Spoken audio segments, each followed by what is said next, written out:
Yakin bapak-bapak, bahagia kita seorang suami bukan terletak kepada istri. Bahagia seorang istri bukan terletak kepada suami. Bahagia seorang anak, kalau kita sebagai seorang anak, bukan terletak kepada orang tua. Dan bahagia orang tua bukan terletak kepada anak.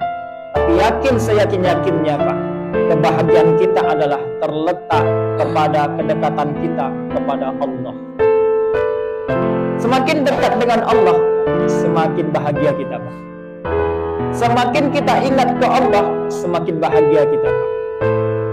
Kenapa? Karena Allah katakan bahwa kebahagiaan itu aku yang meletakkan, mensandarkan di dalam hati orang-orang yang beriman. Bukan perkataannya gini Pak, kalimatnya. Kata Allah, aku letakkan bahagia itu di jabatan. Semakin tinggi jabatanmu, semakin bahagia. Enggak. Tapi dalam surat Al-Fat itu, surat Al-Fat nanti buka boleh Pak, buka surat Al-Fat ayat keempat. Bismillahirrahmanirrahim. Wallazi anzala sakinah fi qulubil mu'minin. Sungguh Allah itu meletakkan kebahagiaan di dalam hati orang-orang yang beriman. Ternyata letak bahagia itu Pak di hati Pak. Orang yang nggak punya harta, kalau dia punya hati, beriman hatinya, dekat dengan Allah, bersih hatinya, bahagia. Jikalau seseorang tidak punya pangkat jabatan, tidak punya rumah, tidak punya beras, tidak punya makanan, tidak punya pakaian, tapi hatinya selalu terpaut kepada Allah, maka dialah orang paling bahagia. Hatinya selalu takut kepada Allah, hatinya selalu dekat dan berzikir kepada Allah, maka dialah orang yang paling bahagia. Izin Pak, kenapa bahagia itu tidak diukur dari harta? Karena kalau bahagia itu diukur dengan harta Pak, Allah nggak adil loh.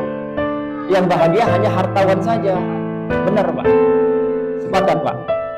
Setuju? Setuju. Buktinya orang-orang yang kaya itu nggak bahagia juga Pak. Korupsi terus ya kan Pak? Pejabat-pejabat kita, ya kan Pak? Gubernur, presiden. Saya nggak bilang nama Pak, kode etik jurnalistik. Saya bilang gubernur saja, gubernur, presiden. Memang begitulah kata Allah, wallazi anzala sakinah fi qulubil mu'minin.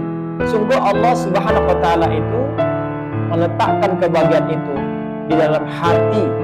Hati siapa? Hati orang-orang yang takut kepada Allah. Makanya puncak kebahagiaan itu Pak, ketika hati kita senantiasa mensyukuri nikmat yang Allah berikan kepada kita.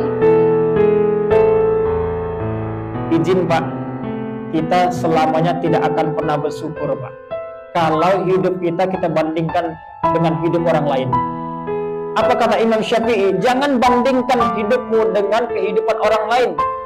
Cukup bandingkan hidupmu dengan ayam yang berkokok di subuh hari. Mana yang duluan bangun, engkau atau ayam yang berkokok di subuh hari? Apa kata Nabi? Orang yang paling kaya, laisal ghina wa innamal ghina ghina nafs. Ternyata orang yang paling kaya Pak, bukan orang yang punya pangkat jabatan yang tinggi atau harta yang banyak, rumah yang mewah, hidup yang megah. Tidak. Tapi Nabi mengatakan orang yang paling kaya adalah orang yang memiliki hati yang senantiasa merasa cukup dengan pemberian Allah. Banyak alhamdulillah, sedikit alhamdulillah, cukup Pak.